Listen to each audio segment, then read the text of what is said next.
Bonjour à tous, bienvenue et merci de nous retrouver sur coolamnews.com.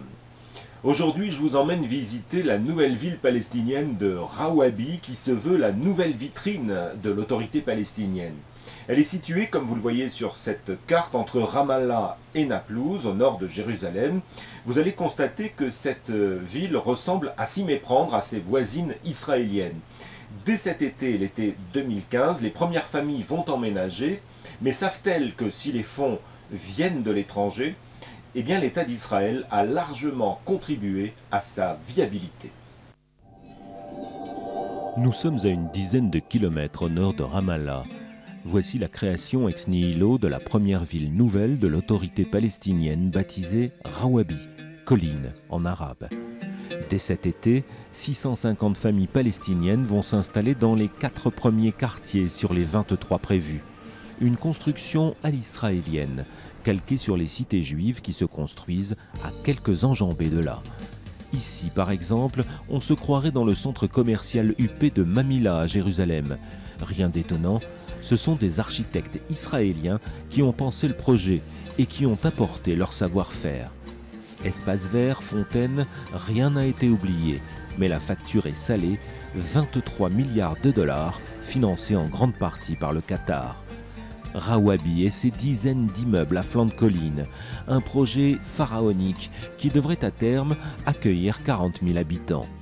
Et que personne ne s'y trompe, les immenses drapeaux palestiniens omniprésents sont le souhait de Bachar el-Masri, entrepreneur et maître d'œuvre du projet qui compte bien prouver au monde que les Palestiniens savent aussi bâtir, envisager l'avenir.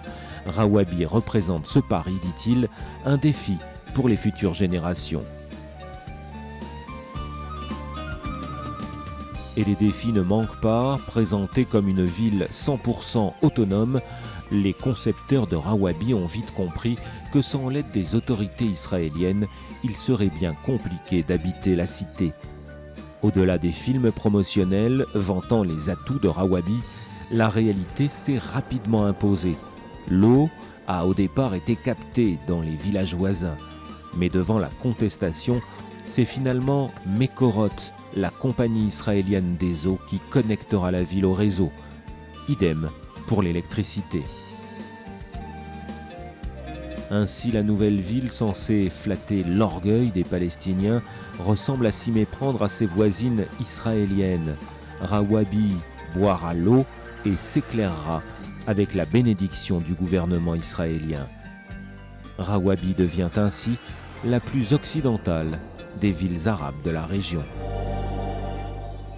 Rawabi, eh bien, c'est tout le paradoxe de notre région. Des Palestiniens qui veulent se couper d'Israël, qui aspirent à construire un État indépendant, mais qui dans le même temps sont intimement liés dans les faits aux infrastructures israéliennes, et on l'a vu, même à leur mode de vie. Ces appartements sont mis sur le marché entre 75 et 150 000 dollars. Il y a même des duplex à 600 000 dollars. C'est peu pour les Israéliens, mais ce n'est pas vraiment donné lorsque l'on est palestinien. Et déjà, les critiques fusent dans la presse palestinienne qui a surnommé Rawabi la colonie israélienne. Les Palestiniens craignent que cette ville haut de gamme ne soit accessible qu'aux ménages aisés. Et pour que Rawabi ne devienne pas un immense gouffre financier, son promoteur, Bachar el-Masri, que vous avez aperçu dans le reportage, réclame maintenant que tous les pays impliqués dans le projet règlent leurs promesses de subvention.